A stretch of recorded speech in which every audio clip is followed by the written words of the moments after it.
Jamie, head to the Cup this weekend with Sauvignon Blanc out of a pretty good run in the Counties Cup. How did you assess that? Yeah, really good run.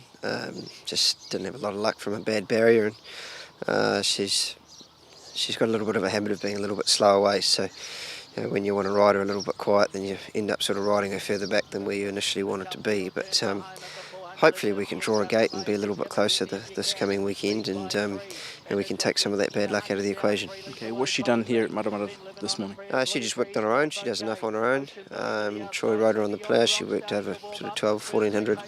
Just did some nice work and looked good and ran through the line really well on the plough. So yeah, she's in good shape. With Roger there in the Cup this weekend, it means you're getting pushed down to a really nice lightweight. She's going to be potent from there in the handicap, isn't she? Absolutely. Looks a nice race for her, as you say, especially with that horse up the top there with a little bit of weight, compressing things down. So she's going to be down and low on the weights off a nice rating, whereas some of the other horses off lower ratings are going to be asked to carry similar weights. So it all looks good, and up to 1.5 miles should suit her. I think she ticks a few boxes. She should be a really nice chance. Through this one, where does she head afterwards? She'll go to the City of Auckland Cup from here.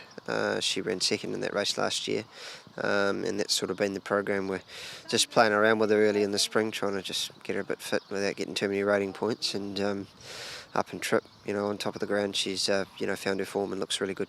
Onto the sprint there this weekend. How many runners could you have there? Could have three, two for sure. Predator and Burgundy Bell, and Romantic Lady will be nominated, and we'll just assess how everything looks. But there's going to be a couple of higher rated horses in there, I think Julius and possibly the Mitigator, so a horse like Romantic Lady might be better to find something a little bit easier, but we'll just sort of see how it all fits in. Okay, you bypassed the Captain Cook with Predator, but how's he doing? Yeah, he's done well. Glad that we did that. I thought the track did play fairly well for the rain that they had, but it was still a genuine slow, and no run for 7 weeks and a long trip away, and first up at a mile. There's just a few things there to suggest, we just wanted to look after him a little bit. He's a horse that doesn't carry a lot of extra condition, and if we had gone down there with a big trip, there might not have been a lot left when we got home. So he'll run on Saturday and then could well go back to the Rich Hill. Okay, 1400 metres, fresh up. How competitive can he be?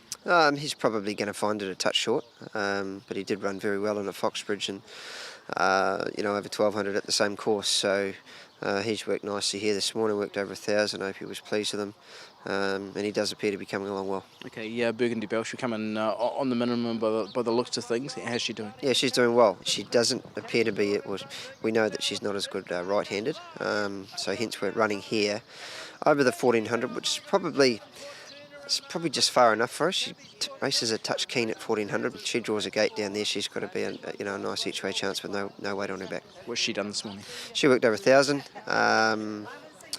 She seemed to work nicely. She just works on her own because she goes fairly keen. But it all looks to be going well.